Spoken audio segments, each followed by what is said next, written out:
आता इन्फॉर्म या शब्दाचा अर्थ समजून घेऊया. सर्वप्रथम मराठी अर्थ माहिती देणे किंवा कळवणे. इन्फॉर्म हा शब्द व्हर्ब आहे. मराठीत समजून घ्या. इन्फॉर्म म्हणजे एखाद्याला माहिती देणे किंवा काहीतरी कळवणे. जेव्हा एखादी व्यक्ती दुसऱ्याला एखादी बातमी, तथ्य किंवा माहिती सांगते तेव्हा इन्फॉर्म हा शब्द वापरला जातो. English meaning to give information or tell someone about something. आता सिनॉनिम्स पाहूया. नोटिफाय, टेल, रिपोर्ट हे शब्द माहिती देणे दर्शवतात. आता अँटॉनिम्स पाहूया. हाईड, कन्सील, विथहोल्ड हे शब्द माहिती लपवणे दर्शवतात. आता उदाहरणे पाहूया. पहिले वाक्य, please inform me about the results. कृपया मला निकालाबद्दल माहिती द्या. इथे इन्फॉर्म म्हणजे माहिती देणे. खालील प्रश्नाचे उत्तर कॉमेंटमध्ये लिहा. माहिती देणे means A. Information, B. Inform, C. Informing, D. Inform. आता इन्फॉर्मेशन या शब्दाचा अर्थ समजून घेऊया. सर्वप्रथम मराठी अर्थ माहिती, माहितीचा तपशील. इन्फॉर्मेशन हा शब्द नाऊन आहे. मराठीत समजून घ्या. इन्फॉर्मेशन म्हणजे एखाद्या विषयाबद्दल दिलेली माहिती, तथ्ये किंवा तपशील. जेव्हा आपण कोणाला काही गोष्टींबद्दल ज्ञान किंवा माहिती देतो तेव्हा त्याला इन्फॉर्मेशन म्हणतात. English meaning facts or details about something. आता उदाहरणे पाहूया. पहिले वाक्य, I need more information about this course. मला या कोर्सबद्दल अधिक माहिती हवी आहे. इथे इन्फॉर्मेशन म्हणजे तपशील किंवा माहिती. खालील प्रश्नाचे उत्तर कमेंटमध्ये लिहा. Information means A. Ignorance, B. Facts, C. Confusion, D. Silence. आता इन्फॉर्मेटिव्ह या शब्दाचा अर्थ समजून घेऊया. सर्वप्रथम मराठी अर्थ माहितीपूर्ण किंवा ज्ञान देणारा. इन्फॉर्मेटिव्ह हा शब्द ॲडजेक्टिव्ह आहे. मराठीत समजून घ्या. इन्फॉर्मेटिव्ह म्हणजे अशी गोष्ट जी उपयुक्त माहिती देते किंवा ज्ञान वाढवते. जेव्हा एखादा लेख, पुस्तक किंवा भाषण आपल्याला नवीन माहिती देतो तेव्हा तो इन्फॉर्मेटिव्ह असतो. English meaning providing useful or interesting information. आता उदाहरणे पाहूया. पहिले वाक्य, his lecture was clear and informative. त्याचे व्याख्यान स्पष्ट आणि माहितीपूर्ण होते. इथे इन्फॉर्मेटिव्ह म्हणजे उपयुक्त माहिती देणारे. खालील प्रश्नाचे उत्तर कमेंटमध्ये लिहा. One word substitution. Something that provides useful or interesting information. A. Useless, B. Informative, C. Misleading, D. Confusing. आता इन्फॉर्मेटिव्हली या शब्दाचा अर्थ समजून घेऊया. सर्वप्रथम मराठी अर्थ माहिती पूर्णपणे किंवा ज्ञान देणाऱ्या रीतीने. इन्फॉर्मेटिव्हली हा शब्द ॲडवर्ब आहे. मराठीत समजून घ्या. इन्फॉर्मेटिव्हली म्हणजे अशा पद्धतीने की ज्यामुळे उपयुक्त माहिती मिळते किंवा ज्ञान वाढते. जेव्हा एखादी गोष्ट स्पष्ट आणि माहिती देणाऱ्या पद्धतीने सांगितली जाते तेव्हा इन्फॉर्मेटिव्हली हा शब्द वापरला जातो. English meaning in a way that provides useful or interesting information. आता उदाहरणे पाहूया. पहिले वाक्य, शी स्पोक इन्फॉर्मेटिव्हली अबाउट द सब्जेक्ट. तिने त्या विषयाबद्दल माहितीपूर्णपणे बोलले. इथे इन्फॉर्मेटिव्हली म्हणजे उपयुक्त माहिती देत बोलणे. खालील प्रश्नाचे उत्तर कमेंटमध्ये लिहा. Informatively means A. Confusingly, B. In a way that provides information, C. Vaguely, D. Unclear. आता टेम्प्ट या शब्दाचा अर्थ समजून घेऊया. सर्वप्रथम मराठी अर्थ मोहविणे किंवा आकर्षित करणे. टेम्प्ट हा शब्द वर्ब आहे. मराठीत समजून घ्या. टेम्प्ट म्हणजे एखाद्याला काहीतरी करण्यासाठी आकर्षित करणे किंवा मोह पाडणे, विशेषतः जे चुकीचे किंवा टाळावे असे असते.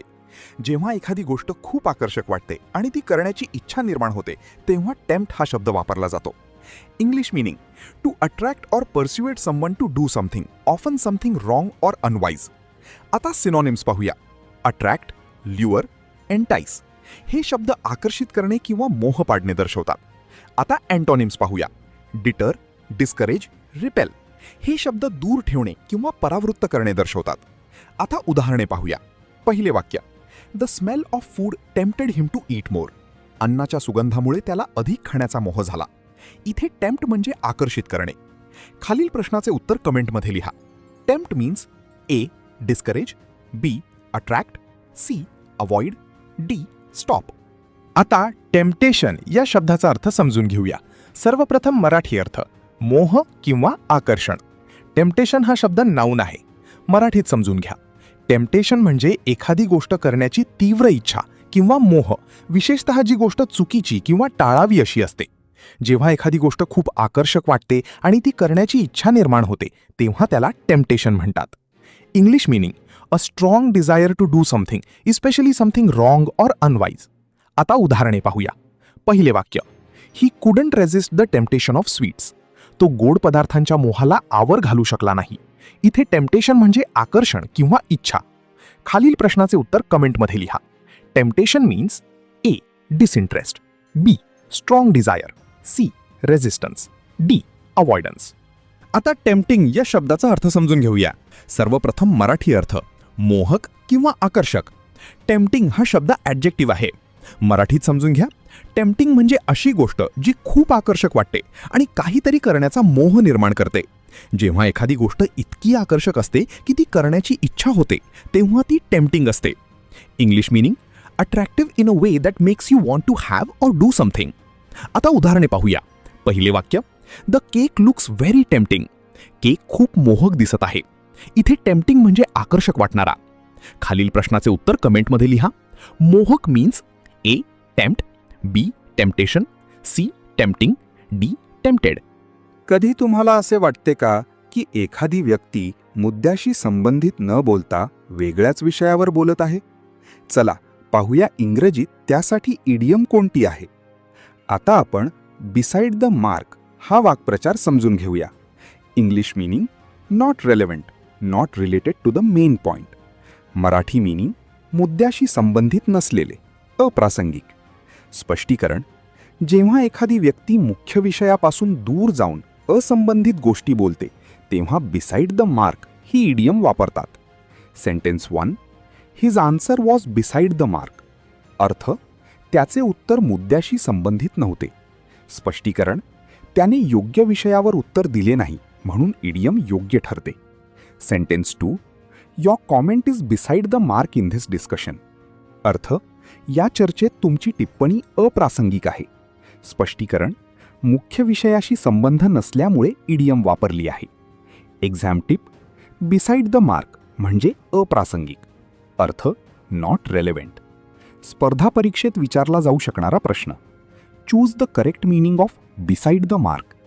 ए very accurate, B not relevant, C very important, D completely correct. योग्य उत्तर कॉमेंट करा. कधी तुम्हाला असे वाटते का की तुम्हाला दोन वेगवेगळ्या गोष्टींचे फायदे एकाच वेळी मिळत आहेत? चला पाहूया इंग्रजीत त्यासाठी इडियम कोणती आहे. आता आपण बेस्ट ऑफ बोथ वर्ल्ड्स हा वाक्प्रचार समजून घेऊया. English meaning enjoying the advantages of two different things at the same time. Marathi meaning दोन वेगवेगळ्या गोष्टींचे फायदे एकाच वेळी मिळणे. स्पष्टीकरण, जेव्हा एखाद्या व्यक्तीला दोन वेगवेगळ्या पर्यायांचे फायदे एकाच वेळी मिळतात तेव्हा बेस्ट ऑफ बोथ वर्ल्ड्स ही इडियम वापरतात. Sentence 1, working from home gives me the best of both worlds. अर्थ, घरून काम केल्यामुळे मला दोन्ही गोष्टींचे फायदे मिळतात. स्पष्टीकरण, घरात राहण्याचा आणि काम करण्याचा दोन्ही फायदा मिळतो म्हणून इडियम योग्य ठरते. Sentence 2, this job offers the best of both world's, good salary and flexible hours. अर्थ, या नोकरीत चांगला पगार आणि लवचिक वेळा दोन्ही मिळतात. स्पष्टीकरण, दोन वेगवेगळ्या फायद्यांचा एकत्र लाभ मिळतो म्हणून इडियम वापरली आहे. Exam tip, best of both worlds म्हणजे दोन्ही गोष्टींचे फायदे मिळणे. अर्थ, advantages of two things together. स्पर्धा परीक्षेत विचारला जाऊ शकणारा प्रश्न. Choose the correct meaning of best of both worlds. A no benefit, B only one advantage, C benefits of two things, D complete loss. योग्य उत्तर कॉमेंट करा. कधी तुम्हाला असे वाटते का की तुम्ही अशा परिस्थितीत अडकला आहात जिथे कोणताही पर्याय सोपा नाही? चला पाहूया इंग्रजीत त्यासाठी इडियम कोणती आहे. आता आपण between a rock and a hard place हा वाक्प्रचार समजून घेऊया. English meaning in a difficult situation where you have to choose between two bad options. Marathi meaning दोन कठीण पर्यायांमध्ये अडकणे. स्पष्टीकरण, जेव्हा एखादी व्यक्ती अशा परिस्थितीत असते जिथे दोन्ही पर्याय कठीण किंवा वाईट असतात तेव्हा between a rock and a hard place he idiom वापरतात. Sentence 1. I was between a rock and a hard place when I had to choose between my job and my studies.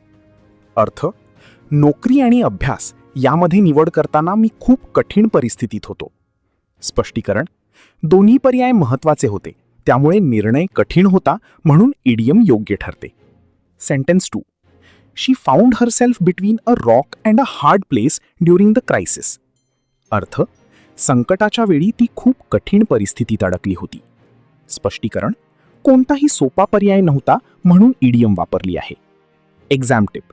Between a rock and a hard place म्हणजे दोन कठीण पर्यायांमध्ये अडकणे. अर्थ, facing to difficult choices. स्पर्धा परीक्षेत विचारला जाऊ शकणारा प्रश्न. Choose the correct meaning of between a rock and a hard place. A. Easy decision. B. Difficult choice. C. Happy situation. D. No problem.